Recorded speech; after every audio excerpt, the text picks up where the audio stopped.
জয় শ্রীকৃষ্ণ বন্ধুরা। 16ই আগস্ট 2025 কৃষ্ণ জন্মাষ্টমীর দিন চুপচাপ গরুকে একটি ছোট্ট জিনিস খাইয়ে দিন।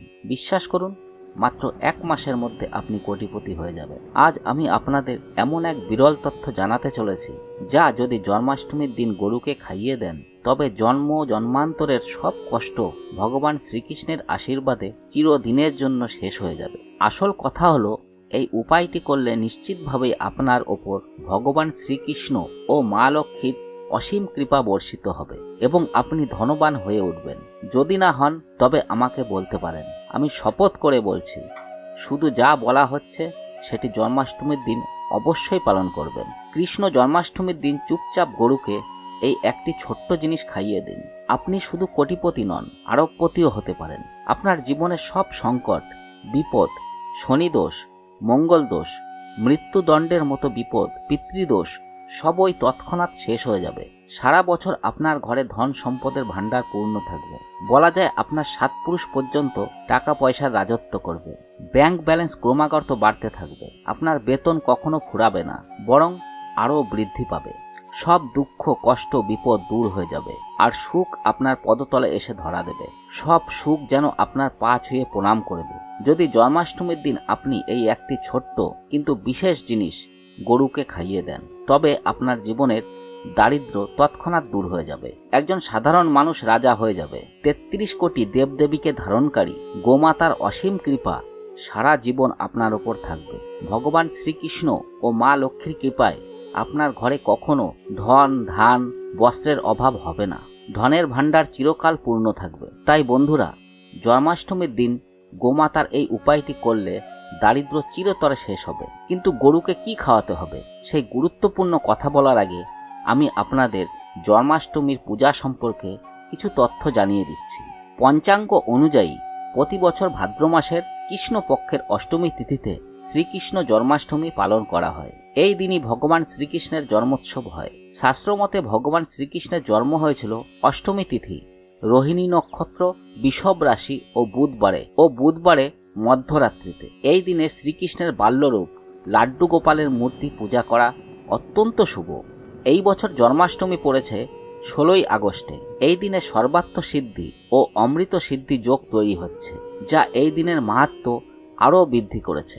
2025 সালের পঞ্চাঙ্গ অনুযায়ী 15ই আগস্ট রাত 11:48 ভাদ্রপদ মাসের কৃষ্ণপক্ষের অষ্টমী তিথি শুরু হবে এবং 16ই আগস্ট রাত 9:35 তিথির সমাপ্তি হবে। জন্মাষ্টমীর পূজার শুভ মুহূর্ত 15ই আগস্ট রাত 12:05 থেকে 12:45 পর্যন্ত থাকবে। যেহেতু ভগবান শ্রীকৃষ্ণের জন্ম মধ্যরাত্রিতে হয়েছিল, তাই জন্মোৎসবও মধ্যরাত্রিতে পালন করা হয়। শাস্ত্রমতে যে ব্যক্তি জন্মাষ্টমীর দিন উপবাস রেখে পূজা অর্চনা করেন, তার সব মনোবাসনা পূর্ণ হয়। কৃষ্ণ জন্মাষ্টমীতে ভগবান শ্রীকৃষ্ণের আরাধনা করলে সুখ সমৃদ্ধি লাভ হয়। জন্মাষ্টমীর উপবাসে অক্ষয় পুণ্য প্রাপ্তি হয়। এদিন ভক্তরা ভজন কীর্তন করে জন্মোৎসব উদযাপন করেন। মন্দিরগুলো বিশেষভাবে সাজানো হয়। মহারাষ্ট্রে এদিন দইহারি উৎসব পালিত হয়, যা ভগবান শ্রীকৃষ্ণের শৈশব লীলার প্রতীক।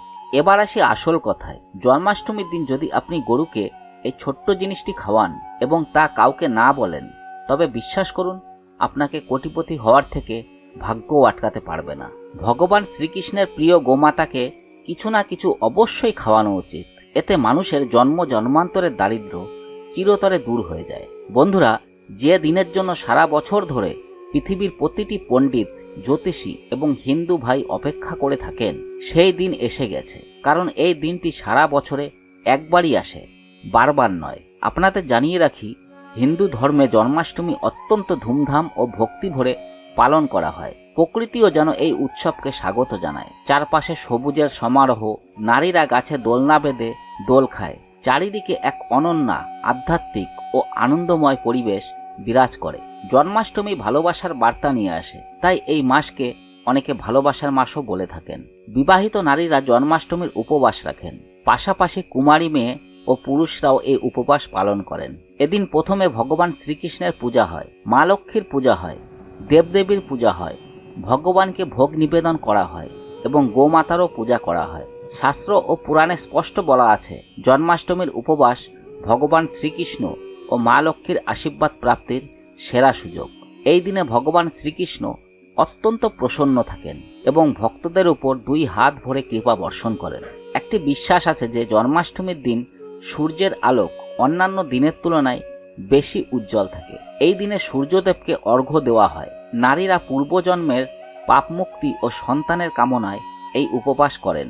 বন্ধুরা, আপনারা হয়তো জানেন না, যদি কারো জন্মছকে চন্দ্রগ্রহের অবস্থান ভালো হয় তবে তার ভাগ্য সবসময় সহায় হয় এবং সে যে কাজই শুরু করে তাতে সফল হয়। এই কারণেই জন্মাষ্টমী আমাদের হিন্দু ধর্মে অত্যন্ত গুরুত্বপূর্ণ। এই বছরে জন্মাষ্টমীর দিনে 52 প্রকার শুভযোগ তৈরি হচ্ছে।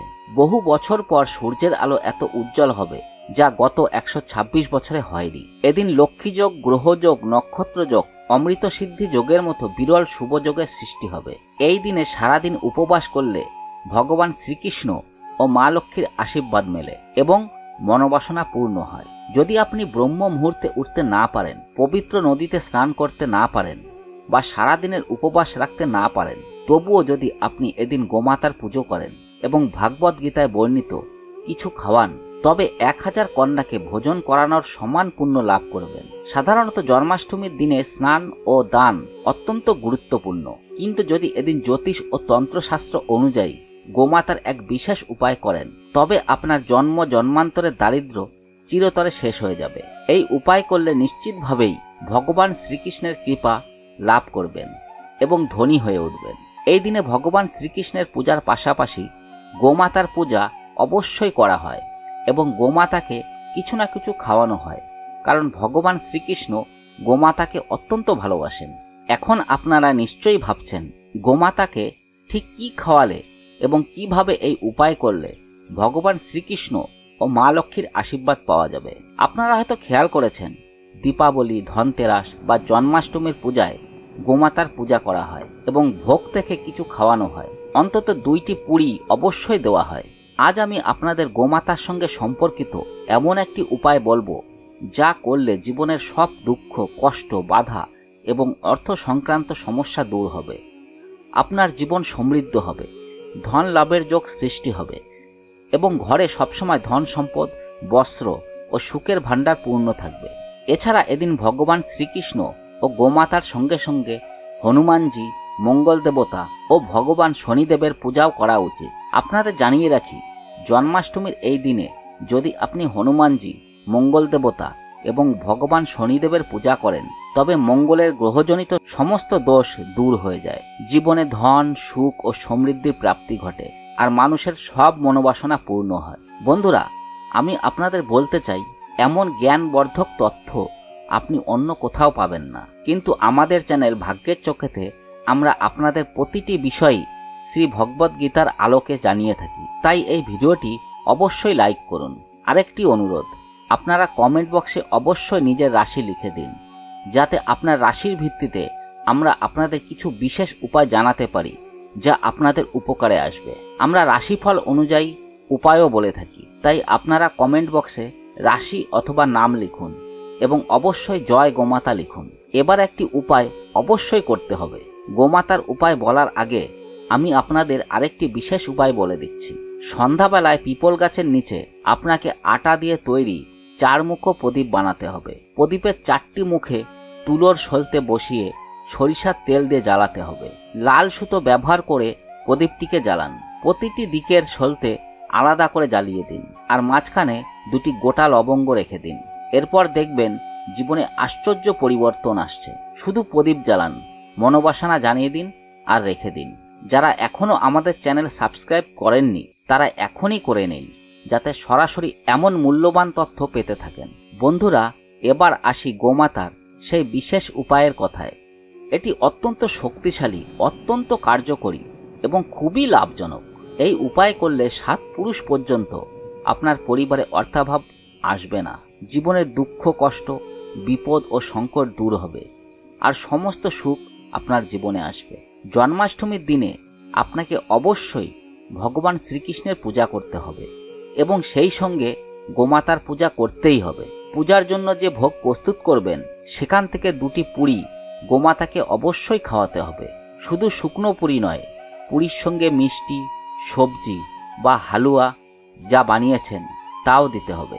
মনে রাখবেন, প্রতিটি শুভ কাজে গোমাতা বা গোমাতার সঙ্গে সম্পর্কিত কিছু, যেমন গোবর, গোমূত্র, দুধ অথবা দুধ থেকে তৈরি ঘি অবশ্যই অন্তর্ভুক্ত করতে হবে। এতে আপনি অসীম পুণ্য লাভ করবেন। সনাতন ধর্ম অনুযায়ী যে ঘরে গোমাতা থাকে সেই ঘরের সমস্ত বাস্তুদোষ আপনা আপনি দূর হয়ে যায়। কারণ হিন্দু ধর্মে গোবর ছাড়া কোনো পূজা বা হোম সম্পূর্ণ হয় না। বন্ধুরা, জন্মাষ্টমীর দিনে অন্তত একবার পরিবারের সবাইকে নিয়ে গোশালায় যাওয়ার নিয়ম পালন করুন এবং সম্ভব হলে গোমাতাকে সবুজ ঘাস খাওয়ান।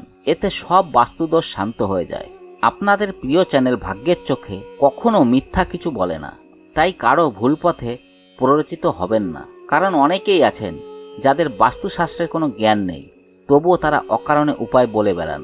কিন্তু আমরা যেসব উপায় বলি তা একেবারেই বেদ ও পুরাণের উপর ভিত্তি করে।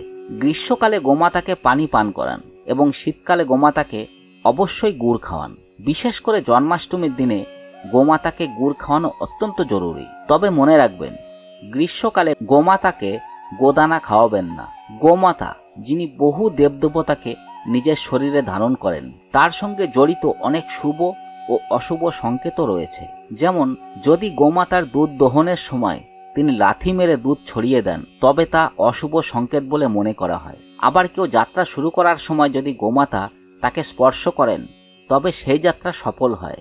যদি গোমাতা নিজের বাছুরকে দুধ খাওয়াতে খাওয়াতে আপনার সামনে আসেন, তবে আপনার যাত্রা অবশ্যই সফল হবে। বন্ধুরা, যদি আপনার বাড়িতে প্রতিদিন ঝগড়া বিবাদ হয়, পরিবারের সদস্যরা একে অপরকে দেখতে না চান, তবে এই জন্মাষ্টমীর দিনে আপনাকে একটি সহজ উপায় করতে হবে। আপনার বাড়িতে 11টি রুটি বানান। প্রতিটি রুটির ওপর সামান্য চিনি রাখুন এবং নিজের হাতে যে কোনো গোমাতাকে রুটি ও চিনি খাওয়ান। মনে রাখবেন, সংখ্যা 11 ভগবান শ্রীকৃষ্ণের খুব প্রিয়।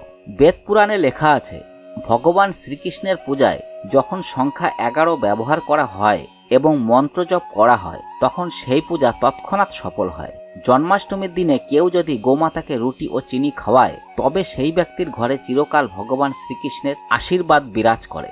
যদি আপনি দীর্ঘদিন ধরে চাকরির প্রস্তুতি নিচ্ছেন কিন্তু চাকরি হচ্ছে না এবং অন্যরা সহজেই চাকরি পেয়ে যাচ্ছে, তবে জন্মাষ্টমীর দিনে এই উপায়টি করুন। 11টি রুটি বানান, প্রতিটি রুটির ওপর সামান্য গুড় রাখুন এবং নিজের হাতে যে কোনো গোমাতাকে খাওয়ান। এই উপায় করার পর চাকরিতে বাধা দূর হবে এবং জন্মাষ্টমীর পর আপনার চাকরি নিশ্চিত হবে। যদি আপনি সন্তানের জন্য বহুদিন ধরে চেষ্টা করছেন কিন্তু সন্তান হচ্ছে না, তবে জন্মাষ্টমীর দিনে অন্তত 21টি কলা কিনুন এবং নিজের হাতে 1 বা 2টি গোমাতাকে সেই কলা খাওয়ান।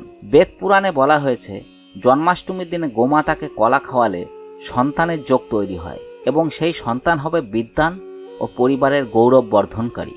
যদি দীর্ঘদিন ধরে আপনার ব্যবসায় ক্ষতি হচ্ছে এবং আপনি খুব চিন্তিত, তবে বাড়িতে হালুয়া ও পুরি বানান। এরপর 11টি পুরি ও কিছু হালুয়া নিজের হাতে যে কোনো গোমাতাকে খাওয়ান। ভগবান শ্রীকৃষ্ণের আশীর্বাদে আপনার বন্ধ ব্যবসা পুনরায় চালু হয়ে যাবে এবং চারিদিক থেকে অর্থপ্রাপ্তি শুরু হবে। যদি আপনি দীর্ঘদিন ধরে অসুস্থ থাকেন এবং রোগ সারছে না, তবে জন্মাষ্টমীর দিনে কিছু সবুজ ঘাস কিনে নিন।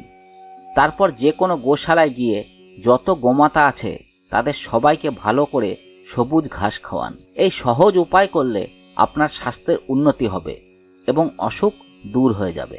যদি আপনার স্বপ্ন হয় নিজের একটি বাড়ি কেনার, তবে জন্মাষ্টমীর দিনে প্রায় 200 টাকার কাজু বাদাম, কিশমিশ ও অন্যান্য মেওয়া কিনুন এবং নিজের হাতে গোমাতাকে খাওয়ান। এই উপায় করলে আপনার প্রপার্টি ও যানবাহন কেনার যোগ তৈরি হবে। যেই বাড়ি কেনার স্বপ্ন দেখছেন সেটি আপনার হয়ে যাবে। বন্ধুরা, এই কয়েকটি উপায় আপনার জীবনে চমৎকার ও ইতিবাচক পরিবর্তন আনতে সক্ষম। তাই অবশ্যই এই উপায়গুলো করুন এবং ভিডিওটি লাইক করতে ভুলবেন না। আজকের মতো এই পর্যন্তই। আবার দেখা হবে নতুন একটি ভিডিওতে।